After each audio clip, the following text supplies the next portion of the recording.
Spooky Boos, it's Meg from By Meg C.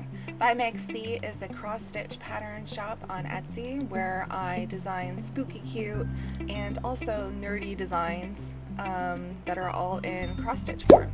I also have some needle minders in here as well as some digital prints. I have two other stores, another cross-stitch pattern store as well called Orange Potato Design, and in my third store I design stickers, bookmarks, rainbow window clings, just kind of a little bit of everything in that store, and that's By Meg C Stickers. So in our last video we were putting together a cross-stitch pattern in a program called StitchFiddle, and this is what we ended up with.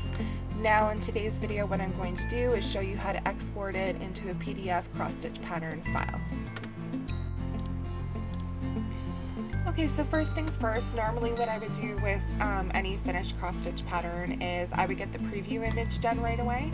However, because we have backstitching in our pattern here, what I normally would do isn't going to work to save this image. So let me show you what I mean. I go to File, Download, I would click on PNG, I would click on Simple Color Chart, and then usually I would update or up this a little bit more. And click Apply, so then it will automatically download.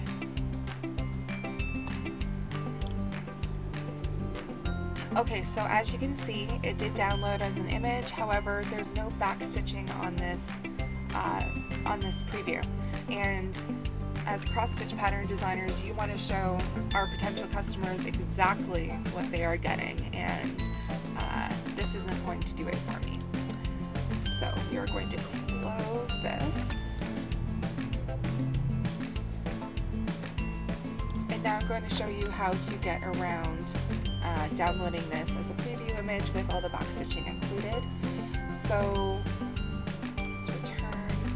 So we're going to go to Edit, Chart Settings, Title, and Layout, Grid and Size, and Grid Lines. We are going to scroll down to Hide Grid Lines and click Apply, which is going to, as you can see, get rid of all the grid lines on here. I also do Edit, go back into the chart settings, and click on the numbers line here, and we're going to change it to every 10th row / column, and we're going to get rid of the center arrow just for now. So what this does is it gives you less that you have to edit afterwards. Sometimes, depending on the program that you are going to use to edit your preview images, the less that you have to erase afterwards, the better. Okay, so now we're going to go back to File, Download, PNG. We're going to change this back to Detailed Chart. I'll leave it as large. We don't need a legend on this because it's a preview image, and we'll keep it at only colors, and we'll click Apply.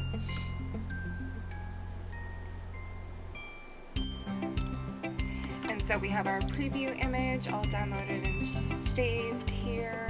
So now, because I'm not going to go into too much detail in this video about making up templates for previews, I'm just going to use my usual template that I already have saved and made up in Photoshop. So I would just click and drag and drop, and I would just resize this image so that it would show properly within the frame I have. In my next video, I'm going to go a little more in depth of how to create your own mock-ups. Hopefully I'll have some good tips and tricks for you, maybe some hints of how to do this yourself, as I know not everyone is going to have access to Photoshop to create all their mock-up images.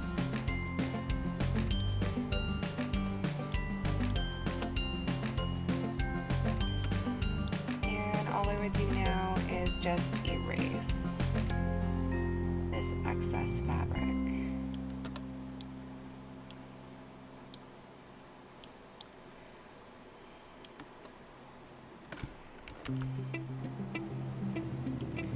So quick and easy peasy. Again, I will go through this more in depth in a video to follow. So now that we've downloaded our preview image, we are now ready to start putting together our pattern. I use a free Word program available on Macs called LibreOffice. Anyway, I use this free software. I'm sure there's also other free stuff available for PC, and I just find this the easiest thing to use, and it's free, so you can't complain with that. So what I do is I save usually I usually save just 5 pages to my template file. I usually leave all this all saved in, and then I just edit as I go along. I have hyperlinks included in here to all of my other Etsy stores, to where you can find me on social media, all that fun stuff. I just find this easiest, and if I wanted to, I could edit this even further. Could have my logo saved to each page in different spots. I could include a background image on each page. The possibilities of doing your patterns this way is endless, because you can just customize it to how you see fit. So I'm pretty boring, I'm pretty straightforward, but again, fiddle around with a Word file, see what you like, change some font up, add some funky colors, and you can make something truly unique that isn't available out there, and will help you stand out from the rest of the crowd. So anyway, so usually this first blank page, this is obviously where I plunk in our display image of what the finished pattern is meant to look like. And next up, I would enter in all the information for the actual pattern. I use a handy dandy website, but first let's change all this back to how it was before. So using the edit menu again and clicking on chart settings and titles and layouts and all that fun stuff, we're going to change the grid lines back to best for printing.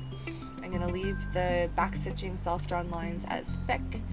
Clicking back over to numbers, I like showing all the numbers on my charts, and I like having the center arrow showing as well. And we're going to click apply. So in order to get an accurate stitch count for this pattern, we are going to have to get rid of all this excess area. And you can do that in a couple ways. By selecting this, the select tool button, we can highlight our stitched area, and when the menu pops up, we just go ahead and hit crop. Another way to do it, and this is how I normally do it because most of my patterns are a heck of a lot bigger than this, is I just go from side to side. When the menu pops up, I click on delete rows, and I do the same thing on each corner of the stitched area.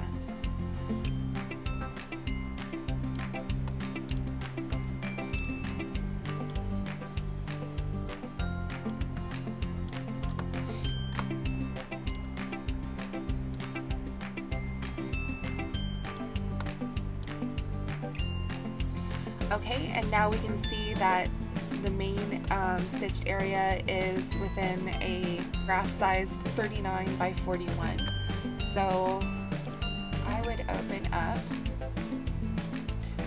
the cross stitch calculator that's available on yarntree.com, and I would type in these numbers, 39 and 41, within the graph size.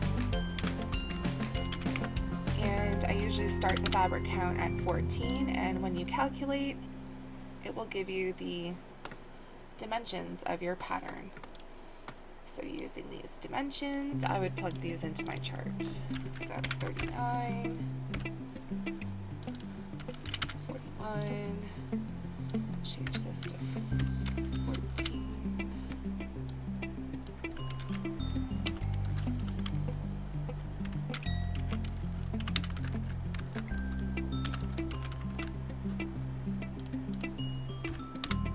and I would just keep changing with different fabric count sizes.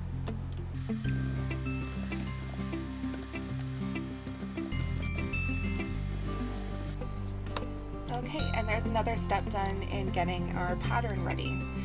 So next up, what I would do is I would download the floss legend. Because we're customizing our own cross-stitch patterns, there's a couple of things that we want to make note of and change around before. In the menus, we're going to go up and click on Edit and then Colors and Symbols, which will pull up the current legend for this pattern. And as you can see, all we have right now are just colors listed. What I want to include in this is also the stitch count for each color that we've used. Including the stitch count in the legend will let our potential customers know how much floss they should be expected to use of each color. So I'm simply typing in the numbers that are underneath this used column here, and I include the word stitches.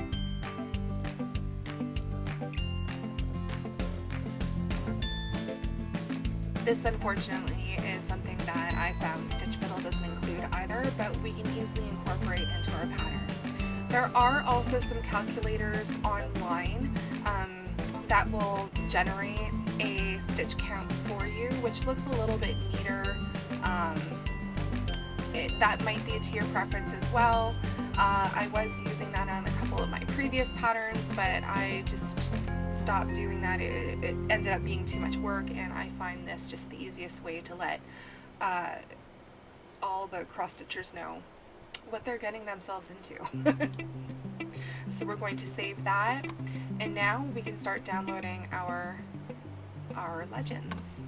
And how to do that is File, Download, and we're going to click on SVG this time instead of PNG. The reason being is SVG is a very high quality image file.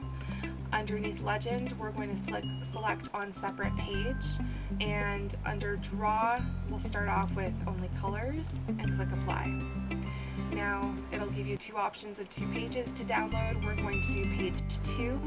Page 1 is the actual cross-stitch image itself. And then moving along, we'll go to colors and symbols, and if you keep your eye on the background here, I noticed something that we need to fix. So before we download the colors and symbols, let's go back. So our fabric has now showing that we want our stitchers to stitch this color instead of just assuming it's no stitch background. So this is a quick and easy fix. What we do is we go up to our gray color here and click on it. We'll click on Symbol, and StitchFiddle has this nice little option of clicking on None, which will get rid of that heart symbol there and won't make our stitchers think, oh my god, I need to stitch a billion gray stitches. No, you don't. Okay, so now we can go back to downloading. File, Download. We're still on colors and symbols. Click Apply. Download page 2. And last but not least, we're going to click on Only Symbols, click Apply, and download only page 2. Now we can open up our Word file again and drag and drop all of our legends onto it. So obviously we don't want them to remain this big, and I don't want all 3 of them to show DMC long 69 stitches, DMC, because we'll just be showing it 3 separate times, which is kind of redundant. So let's edit this a little bit. So we'll select our image and just select crop. Again, this might be different depending on the Word program that you're using, but eventually you'll figure it out on how to crop your images. And I only want that to be that skinny. For the symbols only, I want it to remain like that. So I'm going to click over to the symbols and colors, click crop. This one as well is also just going to show just the color blocks there. And this one I want just like that. Okay, now we'll just looks a little more even, a little more put together and thought out. Cool. I like that. Actually, I am going to push these down a little bit more. I almost forgot that because our chart has back stitching in it, we need to tell our stitchers what colors those back stitches are. Now remember, in my previous video we made notes, which you can access by clicking on the view menu and going down to show notes. We made notes here about what the back stitching floss colors actually are. And we need to include that in our pattern. Again, I've fiddled around with this in StitchFiddle. I can't seem to find a way to automatically have this download, so I just input it manually. But again, that gives us the chance to customize all these patterns the way that we want and to make them look gorgeous.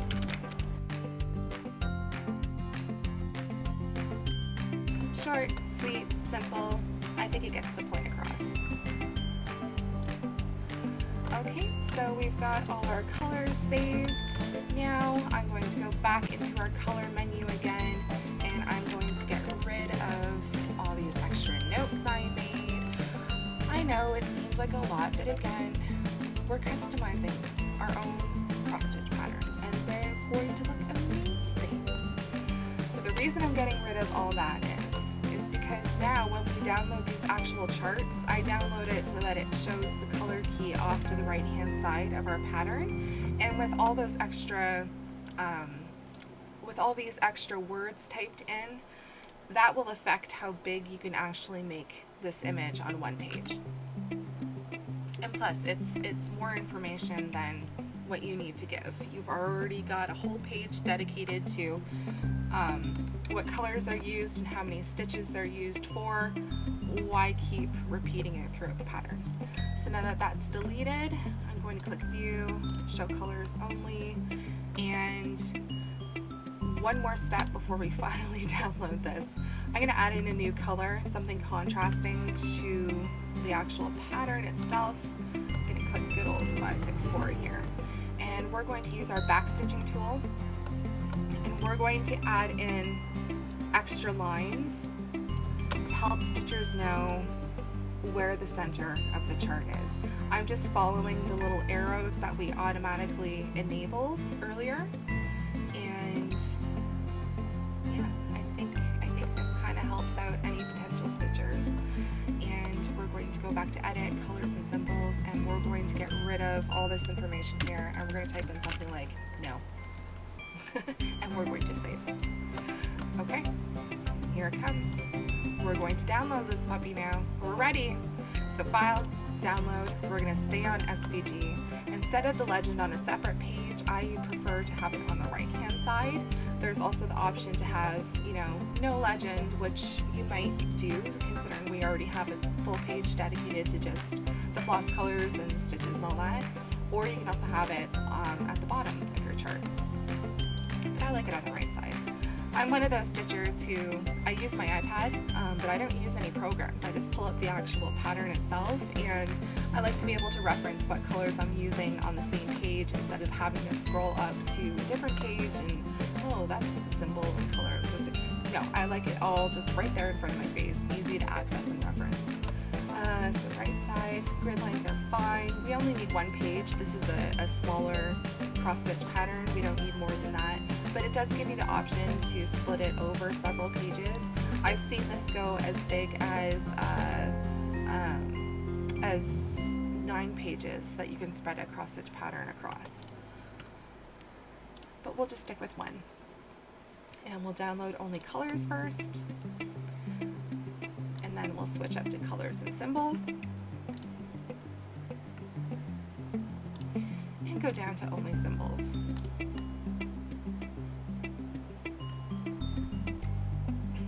Okay, we can close that out now and go over to our Word file and where everything's downloaded. Excuse me.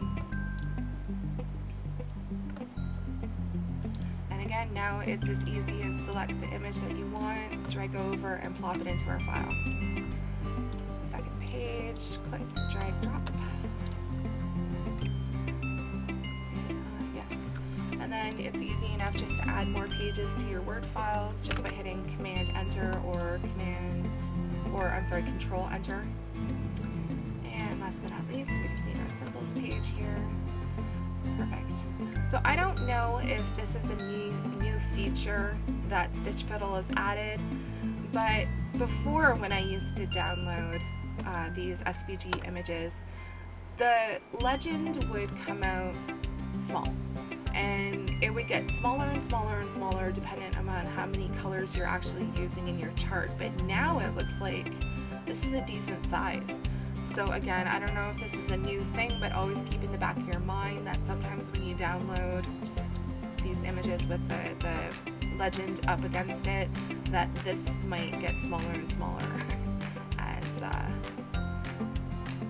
as you go along. And then now what I'm going to do is I'm just going to resize these images to maximum size that they can go and still be printed out properly.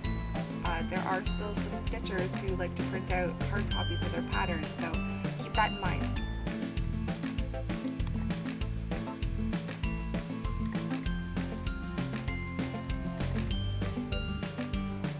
Alright, and one final step that we're going to do before we export this into a PDF file is I'm just going to zoom in just a little bit here. Oops. Or a lot, I don't know. Most Word programs will have this available where you can incorporate a shape into your design. And the reason we want to add a shape is, where are my shapes? There's my shapes. I just want a rectangle here. You want to make sure you want to get rid of the borders too and change it to white. And I just like to get rid of this little extra floss that will pop up. A lot of stitchers might download that, see that there is a green in the legend and think that they have to stitch this into their pattern, or are just completely confused as to why it's showing up in the legend at all. So you can just get rid of it really easily by adding in a white shape over top of that color key. You can also do this after you've made your pattern into a PDF. Most PDF software nowadays have the option where you can, redact information or erase certain things. So keep that in mind.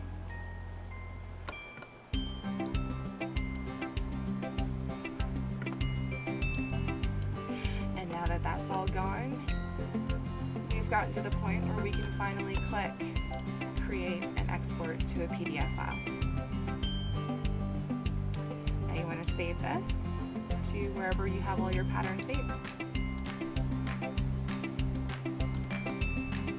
And now, Spooky Boos, you have your own cross-stitch pattern that you've created. Now, I hope you learned some things. I hope I was pretty straightforward with how I've portrayed how to do this. But as always, if you have any questions or maybe you'd like to see something different, please feel free to comment down below.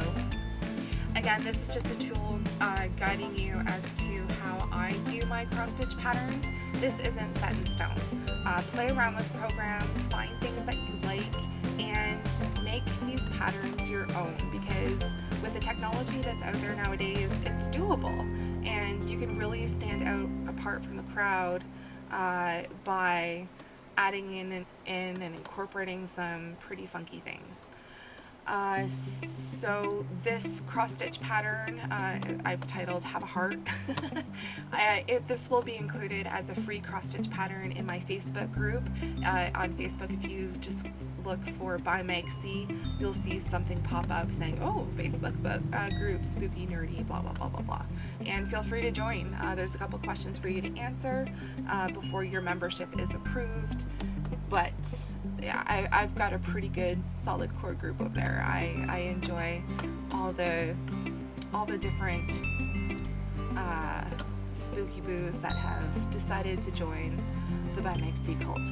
I also have a Ko-fi page, which this free pattern will be added to, as well as I know not everyone has Facebook.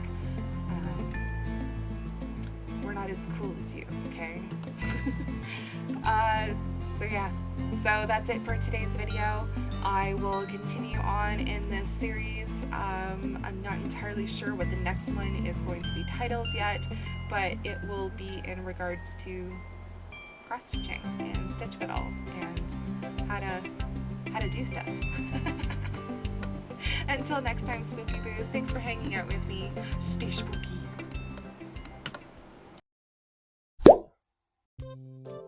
Crap.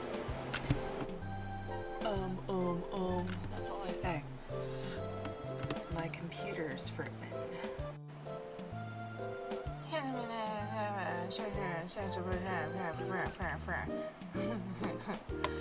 Oh my god, I'm losing my mind.